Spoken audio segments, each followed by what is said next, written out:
It's no secret that the Brisbane market has gone absolutely nuts since the start of COVID. Now, this is a result not just of the hundreds of thousands of people that have moved up here over the last 5 years, but also as a result of the massive amounts of infrastructure spending going on right now leading up to the 2032 Brisbane Olympic Games. That said, if you know where to look, Brisbane still has some absolute hidden gems, which is why in today's video, I wanted to educate you on 3 of the cheapest suburbs in Brisbane right now that are still super affordable, close to the city, with great schools, great infrastructure, and great potential over the next 15 years. Now, the first suburb I wanted to talk about today is in the southwestern corridor of the city of Brisbane, and it's called Bundamba. Now, Bundamba is currently 26 k's from the CBD and has a vacancy rate of 1.04% this month, which means it's chronically undersupplied from a rental perspective. Now, some of the reasons I like this particular pocket of the city is the Queensland government has just said that Ipswich will now become the second satellite city of Brisbane, similar to Parramatta in Sydney. In fact, according to the Australian Bureau of Statistics, they're expecting this particular part of the city to go from 200,000 people in 2025 to around about 400,000 people in the next 10 years alone. Now, the average house price in Bundamba is just $580,000 according to CoreLogic, with a weekly rent return according to Domain of over $500 a week. Now, properties are selling in this area literally this fast because it is the last affordable part of Brisbane CBD close to the city. Now, if we look at number 40 Wade Street in Bundamba, this 3-bedroom, 1-bathroom, 2-car garage, brick and tile home on 593 square meters of land sold recently for just $650,000. Now, as you can see, this home has been presented well, but with a simple coat of paint to the outside of the property, it would look significantly better. As you can see from the internal photos, it's obviously super low maintenance, but as you can see looking through the photos, it's got the wall separating the kitchen and the living space, and if you were to open that up, it would create a much nicer, much larger living, dining, kitchen onto hopefully an alfresco sort of area. Now, as you can see in the bedrooms, the fans have been replaced and the walls have been repainted for sale, but I think if you were going to replace the flooring with some nice vinyl timber look flooring and replace the window finishings or coverings in the bedrooms, it would significantly improve not just the rental appraisal on the property, but also the quality of the tenants that you'll find for the future. Again, out the back, it's got a nice big undercover area. If it was my particular property, I'd open up all of that green stuff and just create a really functional, really beautiful space for people to be able to have a beer or a cup of tea in the afternoons out the back while they're either hanging out together or looking after their kids. Now, the second property I wanted to show you today in Bundamba is actually a 3-bedroom, 2-bathroom, 1-car garage townhouse. Now, this particular property recently sold for just $520,000, and while it's not my personal preference in terms of having a larger land component, it is an extremely affordable, extremely high quality entry-level buying in Brisbane right now. When we compare the data over the last 30 years, according to CoreLogic, we know that houses did about 127% better than units in Australia's capital cities. That said, as houses in markets like Sydney, Melbourne, and Brisbane get too expensive for the average person, then townhouses go through their run, and I think they sit in their own category somewhere in between the houses and the unit stock. Now, my old man about 8 or 9 years ago in Sydney bought a 3-bedroom unit in a suburb called Woolooware, which is just back from the beach in Sydney. Now, he didn't follow any of the normal things that I or you would as investors. He bought directly opposite a train line with a main road on both sides of his property and backing onto a car park. Now, even despite this decision, as houses in the area got too expensive for the average person, his townhouse went from about $900K to just under $2 million in the last 10 years, which is why entry-level or affordable townhouses like this in Bundamba in Brisbane's southwest could be a great entry-level option for people with a budget below $550K in Brisbane in 2025. Now, the second suburb that I wanted to talk about in today's video is a suburb called Raceview, which is again on the southwestern side of Brisbane, about 31 k's from the CBD. Now, one of the things that I love about this particular suburb is it's a big one. In fact, in the last 12 months, over 200 properties were sold, which is great for us as investors for 2 different reasons. One being, if you ever want to sell the property, there's a pool of buyers out there. And more importantly, when you want to revalue that property in the future and release some equity from the property, there's a whole bunch of comparable sales which you can use with the bank to justify the new valuation of your property. Now, Now, the average incomes of people living in this particular suburb are about $70,000 per year, but with inflation at the moment are significantly on the rise. On top of this, about 60% of the people living in the suburbs are mums and dads or owner-occupiers that either own their homes outright or are paying them off at the moment, with 40% of the people living here renting properties right now,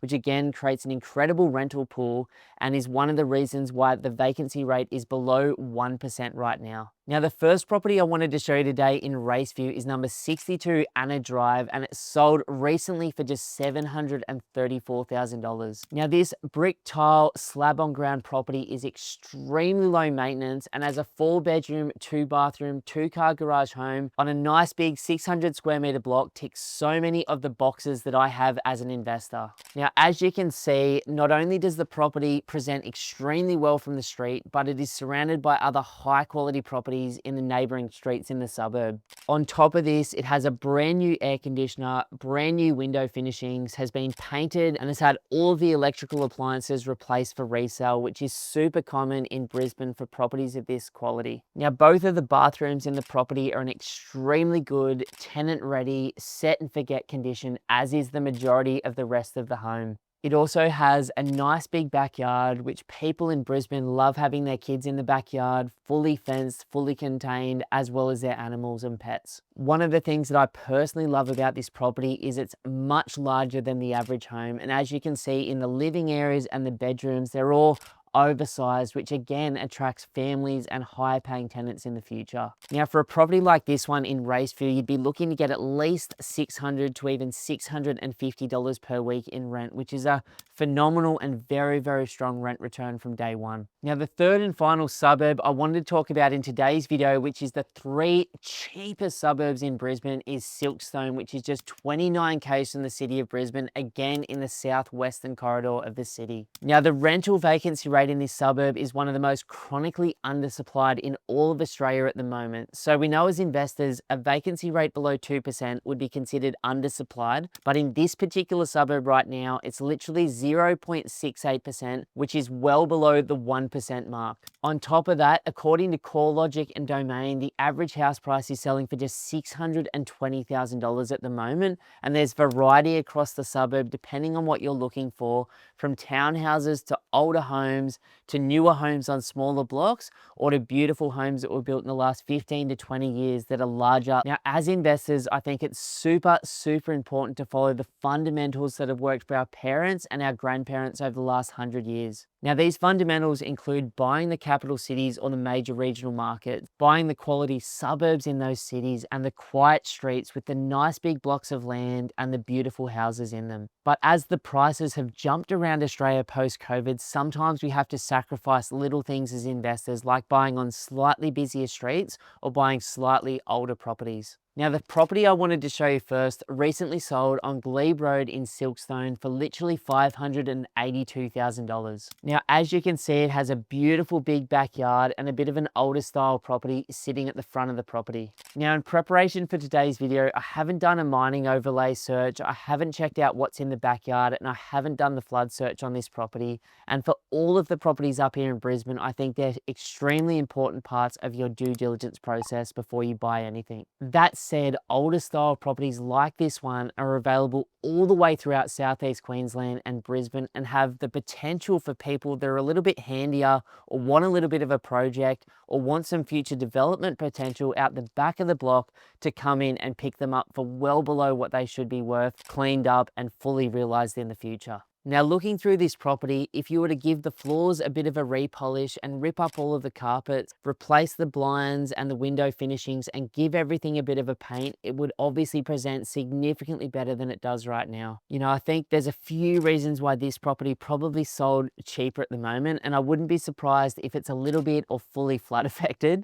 But on top of that, it's a little bit pokey and a little bit bits and piecesy at the moment. Now, for investors that are a little bit further along on their journey that want low maintenance, brick tiles, slab on ground, super simple set and forget style properties, this probably isn't for you. But for people like me, when I was just starting out as an investor in my mid-20s, something like this would have been absolutely perfect to pick up. And what I probably would have done with the property at that time was all of my due diligence, and then post that, given it a really decent little cleanup inside, and possibly looked at building a secondary dwelling or a granny flat in the backyard. So I could have not just got the long-term capital growth benefits of being in a metro market like Brisbane running up to the Olympic Games, but I could have also got some incredible cash flow benefits from the granny flat and some tax benefits from the depreciation report on the brand new granny flat as well. Now, the last property that I wanted to show you today in Silkstone was recently sold for $670K. Now, this 3-bedroom, 1-bathroom, 1-car garage on a nice big 600 plus square meter piece of land is in much better condition than the one I just showed you.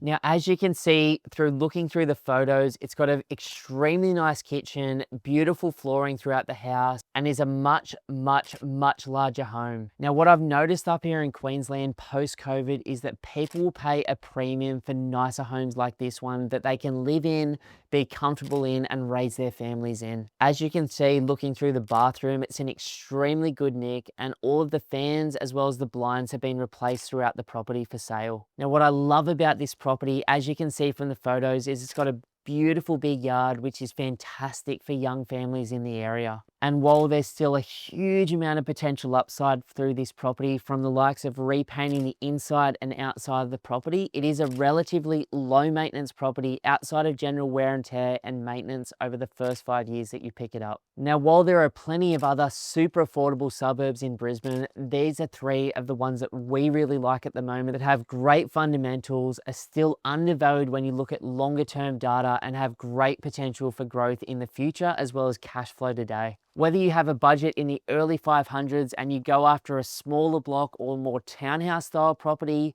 or you want to spend 600K and get a bit of a fixer-upper, or you want to spend a little bit more money and get a beautiful home with a beautiful big piece of land in the $700,000 range, Brisbane is still super affordable and has many good quality suburbs with great infrastructure extremely close to the city running up to the 2032 Olympic Games. G'day guys, my name's Ben and I'm the director here at Pumped on Property, and I just want to say a massive thank you for watching our content today.